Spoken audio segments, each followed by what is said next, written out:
The second that front door clicked shut, my entire world fell apart. I stood there in my sister's living room, listening to the taxi pull away from the curb. Brooke and Jared were gone, off to their Caribbean cruise. 5 whole days of sunshine and umbrella drinks while I played babysitter for their daughter. I turned around with a smile, ready to ask Nola what she wanted to do first. Maybe we could bake cookies together, watch a movie, read side by side like we always did. But Nola wasn't reaching for her iPad. She wasn't typing out a message for that text-to-speech app to read aloud.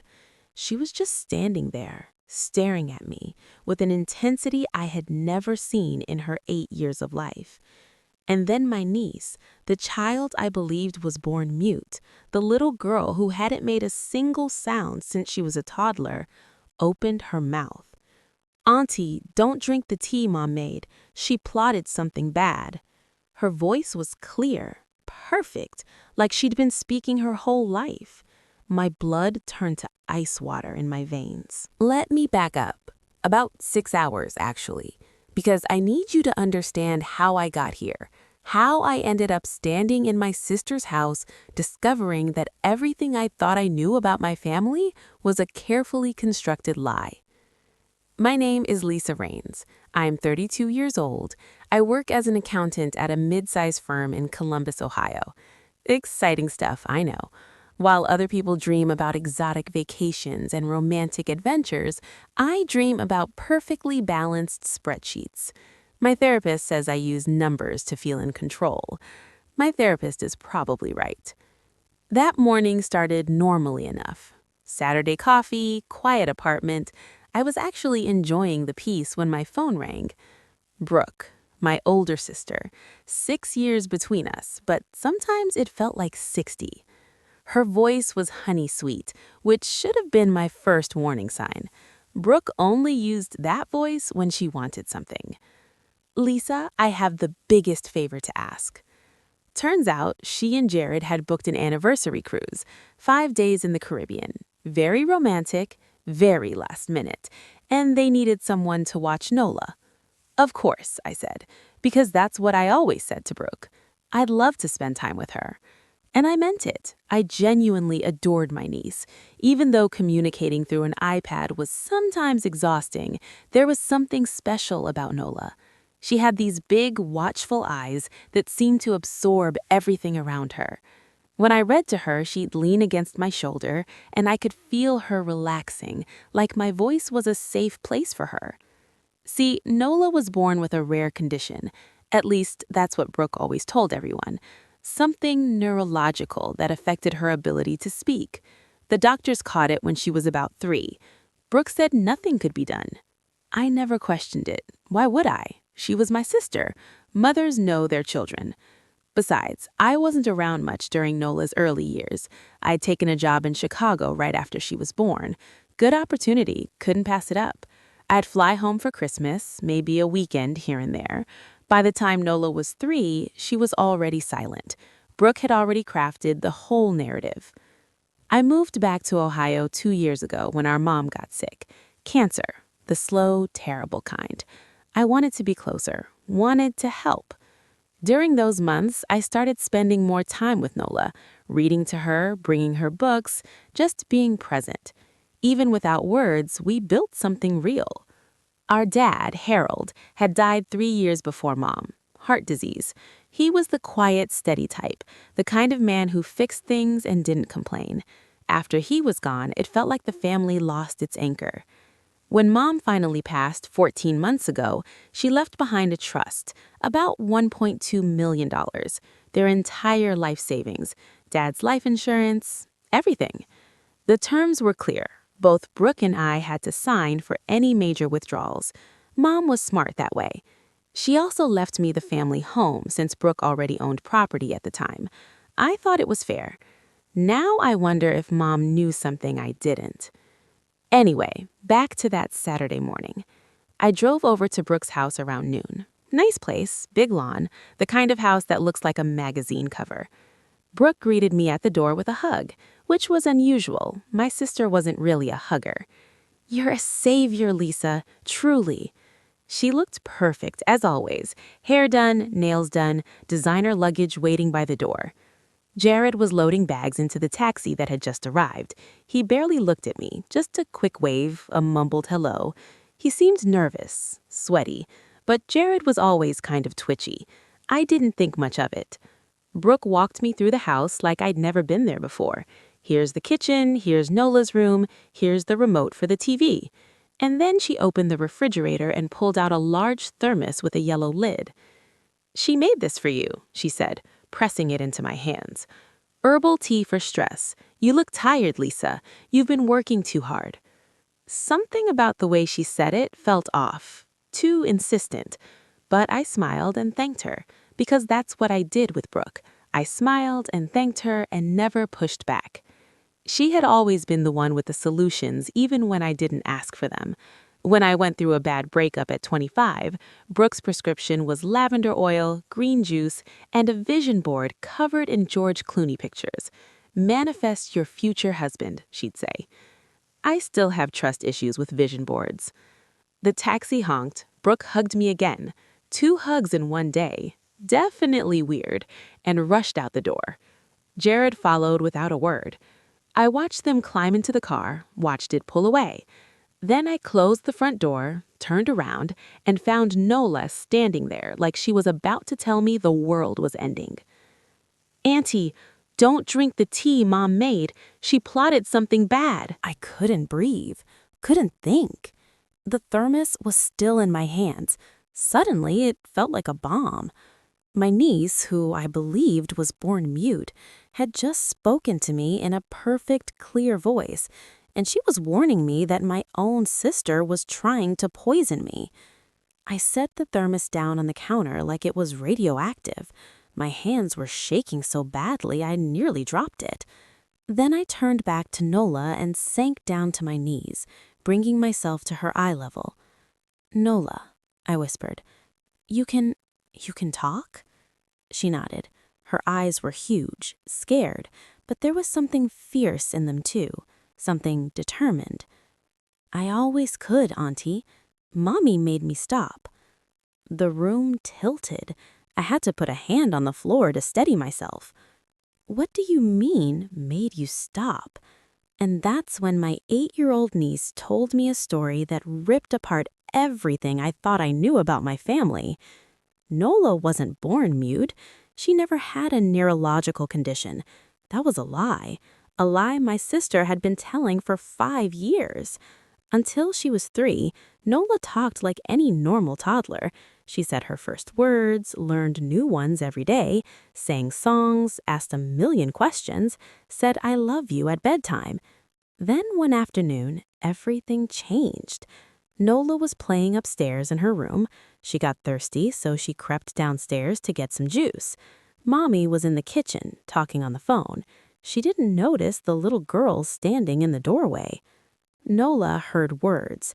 Most of them she didn't understand, but some of them she recognized. Aunt Lisa, money, out of the picture, when Daddy's gone, then Mom, and then we get everything.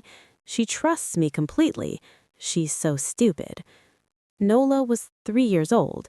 She didn't know what out of the picture meant, but she understood Aunt Lisa, and she understood the mean, cold way her mommy said stupid. The next day, innocent and confused, Nola asked her mother, "Mommy, what does out of the picture mean?" Brooke's face went cold. She grabbed Nola's arms, too hard, leaving little bruises, and knelt down until they were face to face. "Listen to me very carefully," she said. "If you ever speak again to anyone about anything, something terrible will happen to Aunt Lisa. Your voice is dangerous. Every word you say hurts her. If you love your auntie, you'll never make another sound. Do you understand?" Nola loved me. I was the aunt who brought her picture books, the one who smiled at her like she was the most special thing in the world. So Nola stopped talking. She was 3 years old, and she made a decision to give up her voice to protect me. I sat there on Brooke's kitchen floor, tears streaming down my face as this child explained the sacrifice she'd made. 5 years. 5 years of silence. 5 years of terror, thinking that every word she spoke might hurt the person she loved most. And Brooke, my sister, the devoted mother, had used that fear. She took Nola to doctors, played the concerned parent, collected her selective mutism diagnosis, but she told everyone different. Neurological, born with it, nothing to be done. She made sure no one saw the real medical records. I was in Chicago, visiting twice a year. I had no reason to doubt my own sister about her own daughter. That crystal plaque on the mantle caught my eye. Mother of the Year. Brooke won it from the community center 2 years ago. Everyone praised her patience, her dedication to her special needs child. I suddenly wanted to throw that plaque into the sun and watch it burn. "What else do you know, sweetheart?" I asked gently. "What else have you seen?" It turned out that being silent made Nola invisible. Adults forgot she was there. They talked freely around her, assuming she couldn't understand, or couldn't tell anyone if she did. Nola saw everything. She saw her mother practicing my signature over and over on scrap paper until it looked almost right. She heard phone conversations about the trust and transferring everything before Lisa figures it out. She watched her father become more and more afraid of her mother, agreeing to everything, never questioning anything. She observed her mother perform for neighbors, church friends, teachers, the perfect mask of a loving parent making sacrifices for her disabled daughter. And 2 nights ago, Nola heard something that made her realize she couldn't stay silent anymore. She'd crept to the top of the stairs, like she'd done hundreds of times before. Her parents were in the kitchen, planning. The tea will make her sick enough for the ER. Not dangerous, just severe stomach problems, extreme drowsiness. She'll be out for days. "What about Nola while we're gone?" Jared asked. "Mrs. Patterson next door will take her. I already told her Lisa has episodes sometimes. She bought it completely. And while Lisa's in the hospital, we drive to Indianapolis. There's a lawyer there who doesn't know her. I have all the forged papers ready. We transfer the entire trust to my name. By the time Lisa recovers, it's done. She'll never be able to prove anything." No cruise, no Caribbean vacation, just a scheme to poison me, forge my signature, and steal over $1 million. My own sister. I pulled Nola into my arms and held her tight. This brave, incredible child. She carried this weight for 5 years. She watched her mother lie to everyone, and when it truly mattered, she found the courage to break her silence. "You saved me," I whispered into her hair. "You know that, right? You saved my life." She hugged me back, small arms fierce around my neck. "I couldn't let Mommy hurt you, Auntie. Not anymore." I looked over at the thermos sitting on the counter. Innocent looking, yellow lid, homemade tea from my loving sister. Evidence. My tears stopped. Something cold and focused settled in my chest. Brooke thought she had 5 days to steal everything. She thought I'd be lying in a hospital bed, too sick to stop her. She was very, very wrong. The first call I made was to Gwen Mercer. Gwen and I met in college. She went into nursing, I went into accounting. Different paths, but we stayed close. She was the kind of friend who showed up with ice cream during breakups and told you the truth even when it hurt. I trusted her completely. She answered on the second ring. "Lisa, what's up?" "Gwen, I need you to come to Brooke's house right now. Something happened and I can't explain it over the phone. Please just come." Something in my voice must have scared her. She didn't ask questions. On my way. 40 minutes later, she was at the door, still in scrubs from her shift, hair pulled back in a messy ponytail. She took one look at my face and pulled me into a hug. "Talk to me."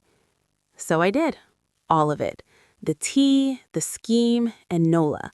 Sweet, silent Nola who had spoken for the first time in 5 years to warn me. When I finished, Gwen was quiet for a long moment. Then she looked over at Nola, who was sitting on the couch watching us with those big, serious eyes. Gwen walked over and knelt down in front of her. "You're the bravest kid I've ever met," she said softly. "You know that?" Nola almost smiled. Gwen stood up, all business now. "Okay, first things first. That tea needs to be tested. I know someone at the hospital lab. She can run a rush analysis tonight. If there's anything wrong with it, we'll know by morning." She pulled on latex gloves. She actually had some in her purse, because of course she did, and carefully took a sample from the thermos, sealed it in a small container. "What kind of person poisons tea?" she muttered, shaking her head. I always knew Brooke was off. "Remember when she told you that haircut made your face look less round? That wasn't a compliment. That was psychological warfare in sister format." I almost laughed. Almost. "Now," Gwen continued, "what else do you have? There's gotta be more evidence if she's been running this scam." I looked at Nola. "Honey, you said you know where Mommy keeps important papers." She nodded and clambered off the couch. "In the office. There's a locked drawer. I know the code." "How do you know the code?" "I watched her type it, lots of times. She never noticed me." A small, sad pause. Nobody ever notices the quiet kid. She led us to Brooke's home office, a neat, carefully decorated room that looked like it belonged in a magazine. There was a large desk with a computer, filing cabinets, and one drawer with a digital lock. 0315, Nola said. March 15th, their wedding anniversary. Of course Brooke would use something sentimental. Made her feel clever. I punched in the code. The drawer clicked open. What we found inside made my stomach turn. First, bank authorization forms with my signature, except it wasn't my signature. It was close, really close, but I could see the difference immediately. The loop on my capital L was wrong. Anyone who knew my handwriting would notice. Brooke had practiced, but she wasn't perfect. Second, bank statements from the trust account. 14 months of activity, withdrawal after withdrawal, always in amounts under $15,000, just below the threshold that would trigger automatic reporting to federal authorities. Brooke had done her research. The total? Roughly $180,000. Gone. Stolen by my own sister while I trusted her completely. Third, printed emails between Brooke and an attorney in Indianapolis named Warren Ducker. They discussed emergency transfer of trust assets and referenced my mental instability and inability to manage finances. The meeting was scheduled for day 4, exactly when the cruise was supposed to be in full swing. Fourth, and this one nearly broke me, a file labeled Lisa, Mental Health Concerns. Inside were pages of notes in Brooke's handwriting, dated entries describing my erratic behavior, my depression, my paranoid episodes. Complete fabrications, all of it. She was building a paper trail, preparing to paint me as mentally unfit in case I ever challenged the fraud. My own sister was planning to call me crazy, to destroy my credibility, to take everything and leave me with nothing, not even my reputation. Gwen photographed every single document, every page, every date.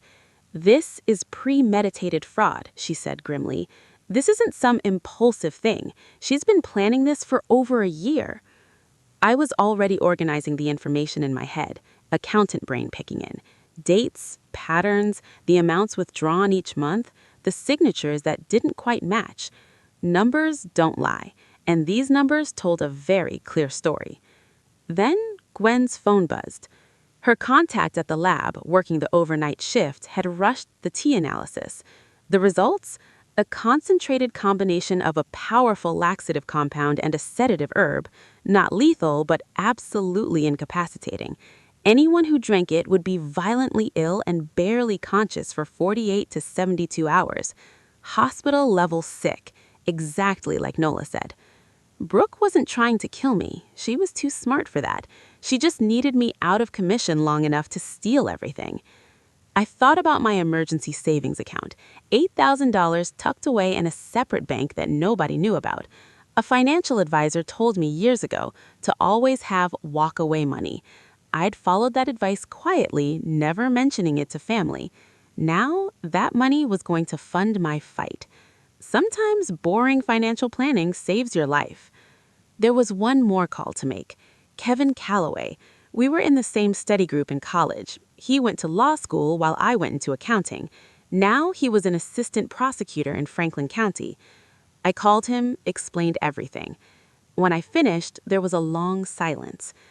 Lisa, this is fraud, forgery, attempted poisoning, and what your sister did to that child, coercive control, psychological abuse.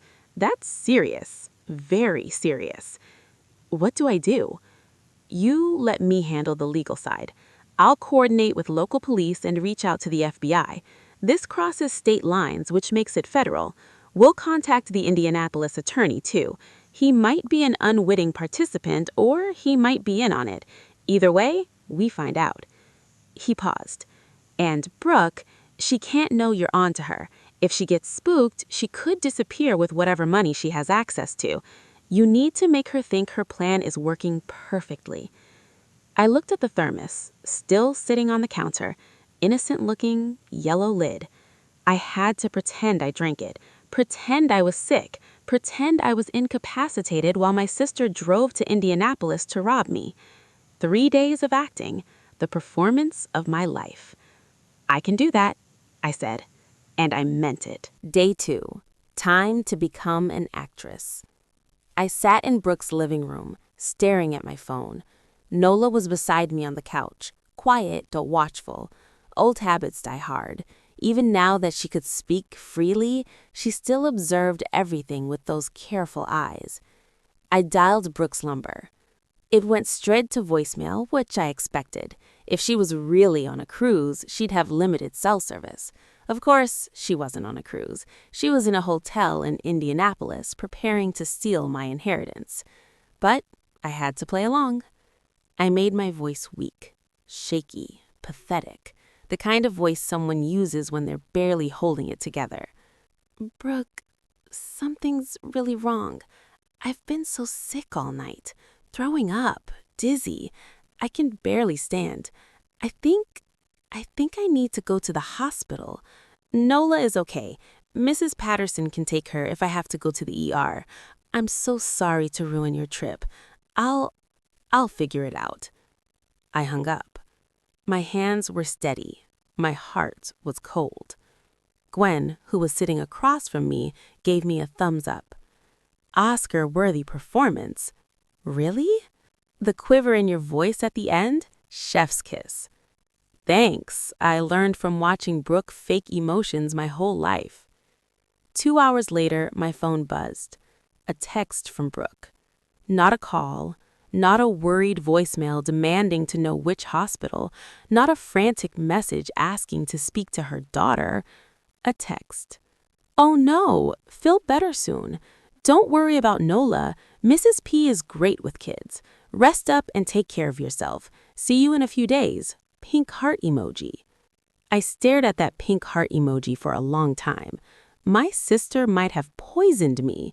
She was actively planning to steal over $1 million from me, and her response was a cartoon heart and an exclamation point? I've seen people put more effort into responding to a wrong number text. At least throw in a concerned face emoji, Brooke. Show some range. Gwen, who was sitting across from me, read over my shoulder. She didn't even ask about the hospital, didn't ask which one, didn't offer to come home, didn't ask to talk to Nola. Nope. Your sister is actually a sociopath. I'm starting to think actual sociopaths try harder than this. Over the next few hours, Gwen's husband, who worked in IT, gave us a quick lesson in social media tracking. Turns out, Jared wasn't as careful as Brooke. His Instagram still had location services enabled. He posted a selfie at a coffee shop yesterday morning, grinning like an idiot, geotagged to Indianapolis, Indiana. No beach, no cruise ship, no Caribbean sunset. They were exactly where Nola said they'd be. While Gwen worked on tracking their digital footprint, I went back to the evidence drawer. There had to be more. Brooke was meticulous. She kept records of everything. I found them at the bottom, underneath a stack of old tax returns. Letters, handwritten, dated during my mother's final months. My hands trembled as I read them. They were from Brooke to our mother, Patricia, written while Mom was dying of cancer, while she was weak and scared and fighting for every breath. In these letters, Brooke begged, no, demanded, that Patricia change the will, leave everything to Brooke alone, cut me out completely. Lisa is single. She doesn't have responsibilities like I do. I have a daughter to raise. I need this money. You always favored her anyway. This is your chance to finally make things right. If you ever loved me, you'll do this. The manipulation, the guilt, the cruelty of pressuring a dying woman. And then I found Mom's response, handwritten on her personal stationery. The handwriting was shaky, she was so weak by then, but the words were strong. I will not punish Lisa for being responsible. I will not reward you for being greedy. The trust stays equal. This discussion is over. Do not bring this up again. I love you, but I am disappointed in who you've become. Mom refused. Even on her deathbed, she protected me. So Brooke waited. She waited for our mother to die. And then she started forging. I sat there on the floor of that perfect home office, holding my mother's final words in my hands, and I cried. Not for myself, for Mom, for the betrayal she saw in her own daughter before the end. Auntie? Nola's small voice. She'd come to the doorway. Yes, sweetheart? Those are letters from Grandma? Yes. She walked over and sat down next to me on the floor. Her little hand found mine. Grandma told me something once, when Mommy wasn't in the room. She said, "Watch your mama, little one. Something's wrong in her heart." I thought she meant Mommy was sick, like with her actual heart. I didn't understand. I squeezed her hand. I think Grandma knew. She always saw people clearly. Yes, she did. A pause. Do you think she knew about me, that I wasn't really mute? I thought about my mother, sharp until the end, observant, the kind of woman who noticed everything but chose her battles carefully. I think, I said slowly, that Grandma trusted me to figure it out eventually, and she trusted you to be brave when it mattered. Nola squeezed my hand back. That evening, Kevin Calloway called with updates. The legal machinery was moving faster than I expected. Local police were fully briefed. Given the evidence of fraud, forgery, and attempted poisoning, they were taking this seriously. The FBI had been consulted. Interstate wire fraud, transferring money across state lines through deceptive means, was a federal offense. Brooke had made this a federal case all by herself. And the Indianapolis lawyer, Warren Ducker, Kevin's contacts had reached out to him. Turns out Ducker had been having doubts. The signatures on the authorization forms looked slightly off to him. He was already considering canceling the meeting. When authorities explained what was actually happening, he agreed to cooperate fully. The sting was set for day 4. When Brooke and Jared walked into that law office expecting to complete their theft, police would be waiting. Your job, Kevin reminded me, is to keep pretending, keep sending sick updates, make her believe everything is going according to plan. So I did. Day 2 text. Still so sick. Doctor thinks maybe food poisoning. So strange. Nola is being so wonderful with Mrs. Patterson. Day 3 text. Barely keeping water down. So weak. Don't cut your trip short. I'll be fine. Just need rest. Each message, I imagined Brooke reading it, smiling, thinking her stupid, trusting sister was exactly where she wanted her. That same day, Kevin arranged for a child advocacy specialist to take Nola's statement. It had to be done properly, videotaped with a child psychologist present, following all legal protocols for minor witnesses. Nola was nervous. She sat in a chair that was too big for her, feet dangling above the floor. But when the questions started, she sat up straight, used her voice, still new, still strange after 5 years of silence, and told them everything.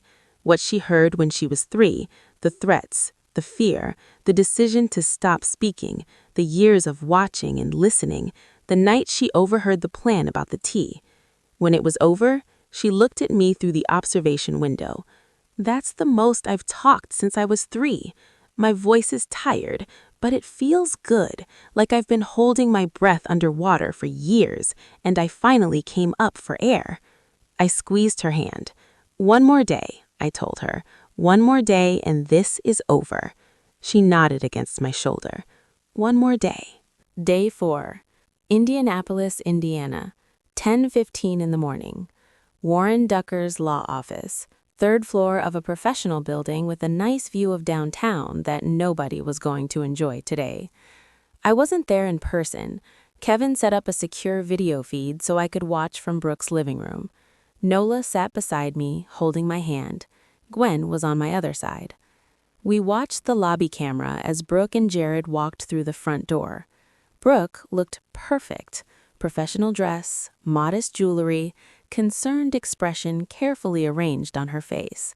She was carrying a leather folder, the same one from her office, I realized, full of forged documents and stolen dreams. Jared looked like he was going to be sick, sweating through his nice shirt, eyes darting around the lobby. He knew something was wrong with this whole scheme. He'd always known, but he was too weak, too scared of his wife to stop it. They approached the receptionist, smiled, gave their names. The receptionist smiled back and led them down a hallway toward the conference room, where 3 people were waiting. Brooke walked in first, confident, ready to close the deal on the biggest theft of her life. Warren Ducker sat at the head of the table, gray-haired, serious. He didn't smile when she entered, didn't stand to shake her hand. 2 other people sat at the table, a man and a woman, plainclothes, professional. Brooke hesitated in the doorway. "I thought this was a private meeting," she said, that honey-sweet voice again, the one she used when she sensed something was off. Ducker's response was flat. "Mrs. Whitford, please have a seat. These are Detectives Morrison and Park. They have some questions about the documentation you've submitted." Through the video feed, I watched my sister's face, the flicker of confusion, the quick calculation behind her eyes, the decision to brazen it out. She sat down, crossed her legs, folded her hands on the table. "Of course, whatever I can help with. Is there some problem with the paperwork?" Detective Morrison was calm, almost friendly. She asked Brooke to confirm her identity, her relationship to me, her role as co-trustee of our parents' estate. Brooke confirmed everything, smooth, confident. She still thought she could talk her way out. Then Morrison placed 2 documents on the table, side by side. On the left, my signature from the forged authorization forms. On the right, my real signature from verified bank records. "Mrs. Whitford, can you explain why these signatures don't match?" For just a second, barely a heartbeat, I saw panic flash across Brooke's face. Then the mask slammed back down. "My sister has very inconsistent handwriting. She's always been that way. And frankly, she's not well, mentally. I have documentation about her instability. I can show you." Detective Park cut her off. "We've reviewed your documentation, the notes about your sister's supposed mental health issues." He paused. "Interesting thing, her employer describes her as one of the most detail-oriented people they've ever worked with. Her doctor confirms she's in excellent mental and physical health. 3 colleagues provided statements calling her exceptionally stable and trustworthy." The mask was cracking. They don't see her like I do. Family knows the truth." "Mrs. Whitford." Detective Morrison's voice was still calm, but there was steel underneath now. "We have bank records showing $180,000 in unauthorized withdrawals over 14 months. We have email correspondence with this office discussing emergency trust transfers. We have forensic analysis of your sister's signatures proving forgery." She placed another document on the table. And we have lab results of the tea you prepared, a concentrated combination of sedatives and laxatives, enough to hospitalize someone for days. Jared made a small sound, like a wounded animal. Brooke was frozen. The honey-sweet expression was gone. What was left underneath was something cold, cornered. And then Morrison pulled out a tablet. "There's one more piece of evidence we'd like you to hear." She pressed play. A child's voice filled the conference room, clear, steady, unmistakable. Nola. "My mommy told me when I was 3 that if I ever talked again, something bad would happen to Aunt Lisa. She said my voice was dangerous, that every word would hurt her, so I stopped talking for 5 years to protect my aunt."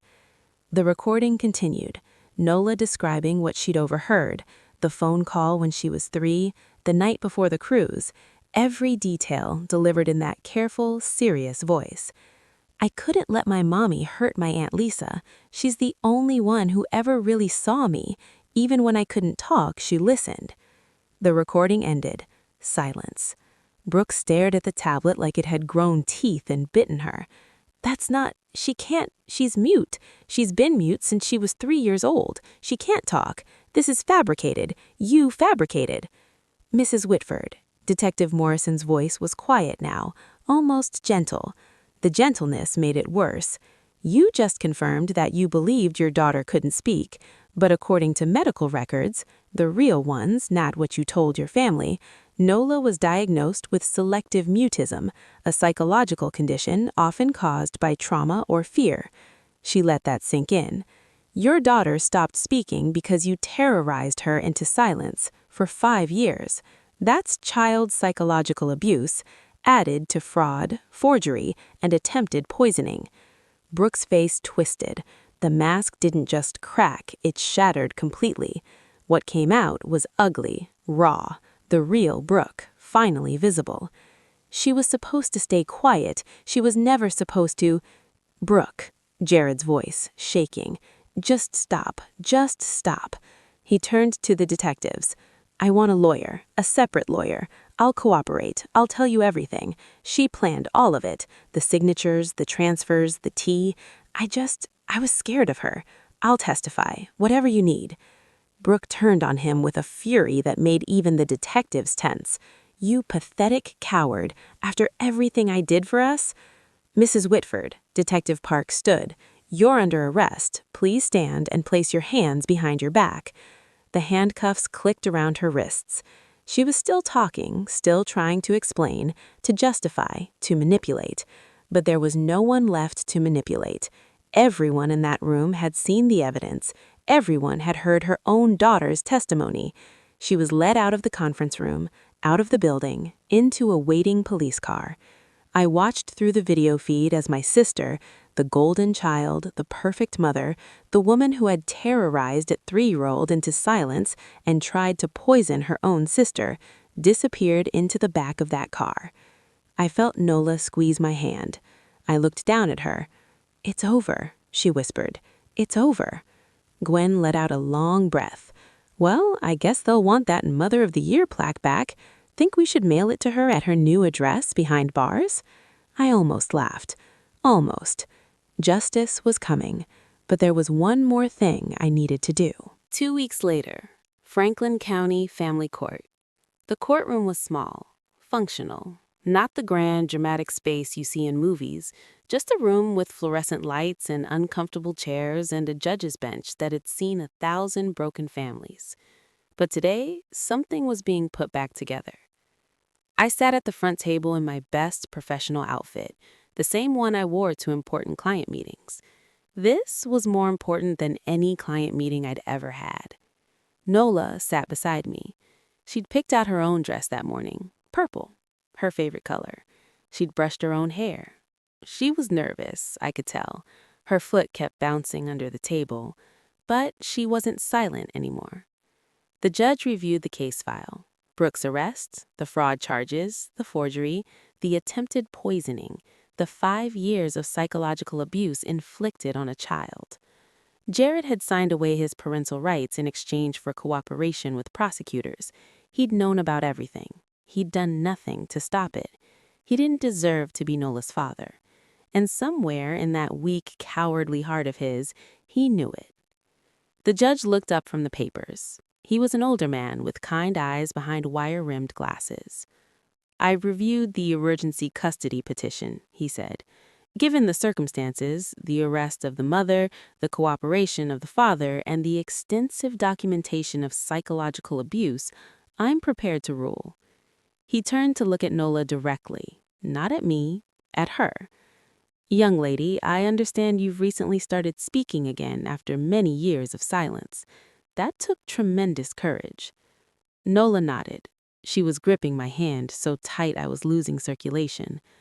"I'd like to ask you directly, in your own words, where would you like to live?" Nola looked at me, then at the judge, then back at me. And then she stood up. 8 years old, 4 feet tall, wearing a purple dress and more bravery than most adults ever manage.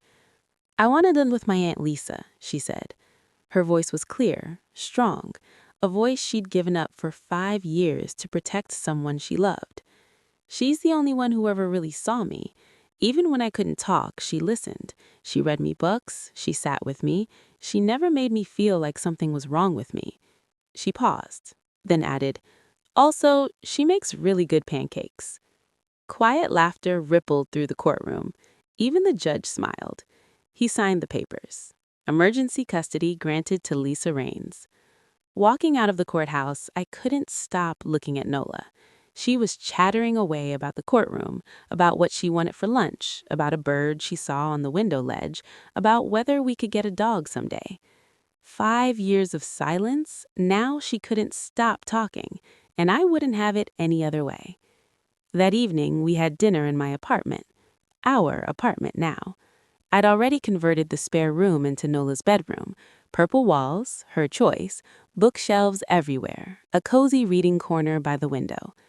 "Aunt Lisa?" she asked through a mouthful of pasta. "Yes, sweetheart? Can I tell you about dinosaurs?" I smiled. Absolutely. What followed was a 25-minute lecture on every dinosaur species Nola had ever read about, complete with detailed analysis of which ones would win in fights. Apparently, velociraptors are totally overrated because of movies, and T-Rex has unfair advantages because of media bias. The real winner, according to Nola, would be the Ankylosaurus, basically a tank with a built-in weapon. I nodded along seriously to all of it. I didn't need to understand dinosaur combat theory, I just needed to listen. Nola started therapy the following week, a specialist in childhood trauma. The sessions were hard sometimes. 5 years of fear and silence don't disappear overnight. There were bad days when she got quiet again, when the old terror crept back in. But there were more good days. Days when she laughed out loud. Days when she sang in the shower. Days when she came home from school bursting with stories about new friends who never knew her as the mute girl, just as Nola. Brooke faced multiple felony charges. The evidence was overwhelming. She took a plea deal to avoid trial. I didn't attend any of the hearings. I had better things to do. The trust fund was frozen and audited. Most of the stolen money was traced and recovered. I became sole trustee, managing it carefully for our future, mine and Nola's. I sold the family home. Too many memories there, complicated ones. I used part of the proceeds to start an education fund for Nola. The rest went into savings. Walkaway money multiplied. Sometimes I think about my mother, about that letter she wrote to Brooke, standing firm even while cancer was taking her, about the quiet warning she whispered to her granddaughter. Something's wrong in her heart. Patricia Raines saw the truth about her own daughter, and even in death, she protected the people who deserved protection. I like to think she'd be proud of how things turned out. Last Saturday morning, Nola and I had breakfast on my little apartment balcony. Nothing fancy, just pancakes and orange juice and early autumn sunshine. Nola was telling me about a dream she'd had, something about a penguin who could drive a car, a castle made entirely of waffles, and a very polite dragon named Gerald who apologized every time he accidentally set something on fire. It made absolutely no sense. It was perfect. I sipped my coffee and listened, really listened. This is what family is supposed to sound like. Not silence, not lies, not manipulation and fear, just this. A kid rambling about waffle castles, morning light through the trees, two people who chose each other, sitting together, talking about nothing and everything. Nola paused mid-story and looked at me. Aunt Lisa? Yes, sweetheart? Can I tell you thank you for listening, for real listening, even when I couldn't talk? I reached over and squeezed her hand. Always, sweetheart. Always. Sometimes the quietest people aren't weak. They're just waiting for someone they trust enough to finally speak. Nola found her voice, and I found my family. Some stories have happy endings. Ours was just beginning.